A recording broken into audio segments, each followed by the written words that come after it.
आज हम बात करते हैं बरखा दत्त की।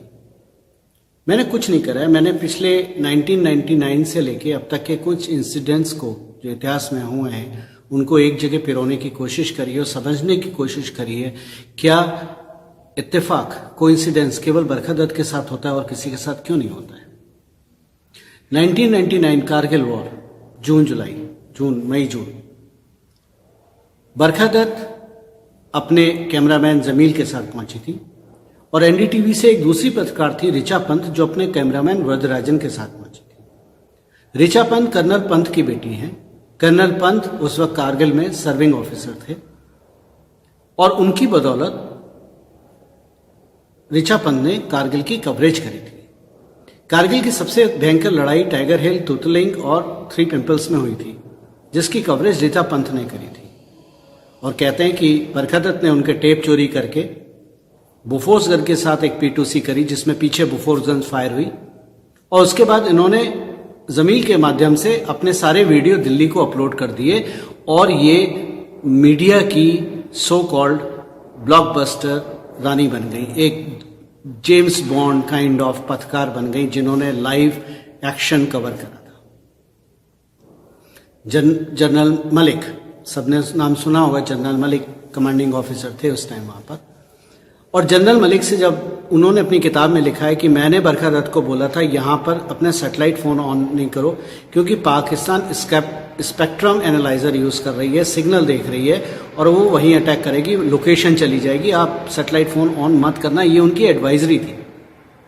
लेकिन बरखा दत्त ने सैटेलाइट फोन ऑन करा, एडवाइजरी नहीं मानी। हुआ क्या, कुछ मिनट बाद जब बरखा दत्त वहां से हट गई तो एक JCO और 5 जवान वहां पर शहीद हो गए। एक बम गिरा पाकिस्तान से और शहीद हो गए। क्या बरखा दत्त आपने वहां पर लोकेशन दी थी पाकिस्तान को? कारगिल से बाहर निकलते हैं, आते हैं हम कंधार हाईजैक पे। ये दिसंबर में 1999 में हुआ था। कंधार हाईजैक आप सबको याद होगा। आज भी ये बोला जाता है कि अटल बिहारी वाजपेयी सरकार ने जानबूझ के और अजहर मसूद को छोड़ दिया। लेकिन क्या आपको पता है कि प्रधानमंत्री के घर के बाहर जो रिश्तेदार इकट्ठे करे गए थे वो बरखा दत्त ने करवाए थे। एक हुजूम इकट्ठा करा गया था, एक प्रेशर बनाया गया था, इमोशनल प्रेशर बनाया गया था कि हम आतंकवादियों को छोड़ दें और हमारे रिश्तेदारों को वापस लाओ। इस काम में ये बरखा दत्त आपने अरेंज करे थे लोग। ये सारे लोगों को लेके प्रधानमंत्री के घर पे आप पहुंची थी। टेररिस्ट रिलीज हुए थे, अजहर मसूद और कुछ और वो कंधार गए थे। अब आते हैं 2002 पे। 2002, ये मैं नहीं बोल रहा हूं, ये नरेंद्र मोदी जी का वीडियो है जिसमें उन्होंने बताया है कि सूरत लगभग शांत था।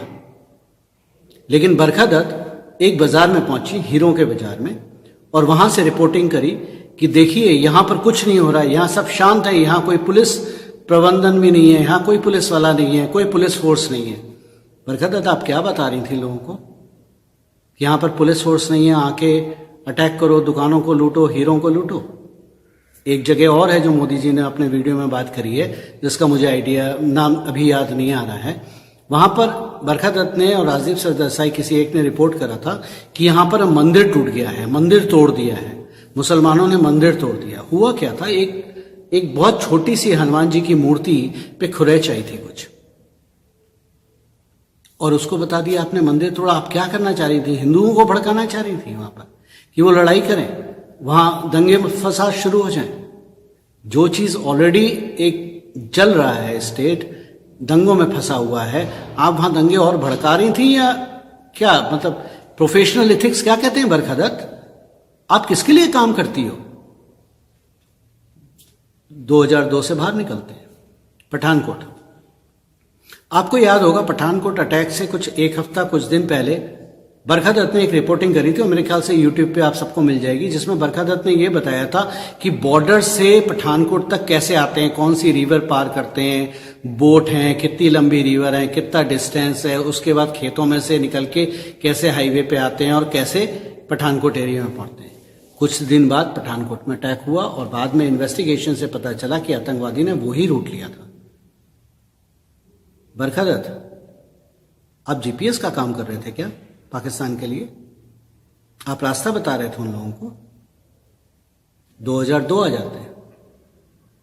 2002 पहले आना चाहिए, अभी 2002 मैंने कवर कर लिया। इसके बाद 26/11 आप जिन लोगों को याद होगा, बरखा दत्त ने लाइव रिपोर्टिंग करी थी और ये बताया था कि चॉपर से हमारे कमांडो कहां उतर रहे हैं, कहां पर फोर्स एंटर कर रही है। ये लाइव कवरेज था। बरखा दत्त, आप किसको बता रही थी कि हमारी फोर्सेस कहां पर घुस रही हैं, कहां कैसे, क्या स्ट्रैटेजी है उनकी, कौन से हेलीकॉप्टर से उतर रही हैं, किस फ्लोर पे उतर रही हैं, ये आपने लाइव कवरेज करा था। बरखा दत्त, आप किसको बता रही थी? आतंकवादियों को अंदर बता रही थी या उनके आकाओं को पाकिस्तान में बता रही थी कि अपने बंदों को बोलो कि सावधान हो जाएं? बरखा दत्त, सवाल वही है, आप किसके लिए काम करते हो?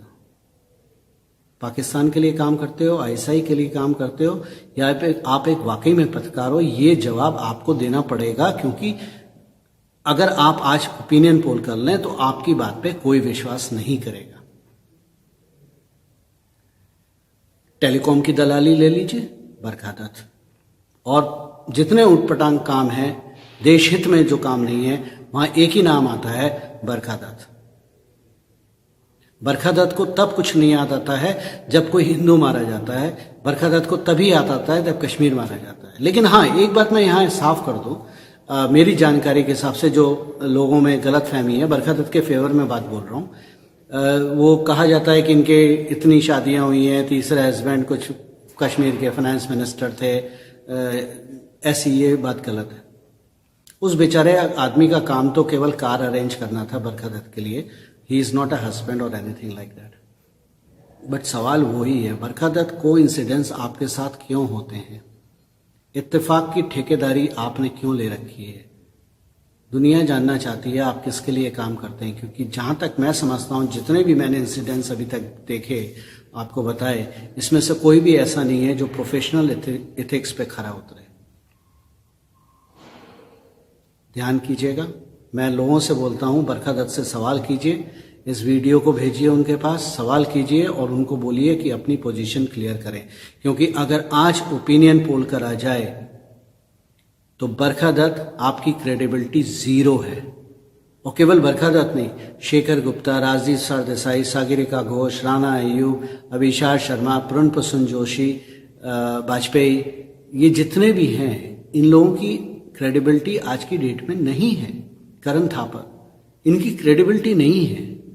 इन लोग, ये वो लोग हैं जिन्होंने मीडिया, जो कि एक स्तंभ होता है डेमोक्रेसी का, उसको बाजारू बनाया है। इन लोगों ने बाजारू बनाया है। बाकी मेरे ट्विटर हैंडल पे आप जब जाएंगे तो लेफ्ट साइड में बायो है, बायो में एक लिंक दिया हुआ है, उस लिंक को क्लिक कीजिए, एक पेज खुलेगा, उसमें कुछ 100-125 स्टोरीज हैं।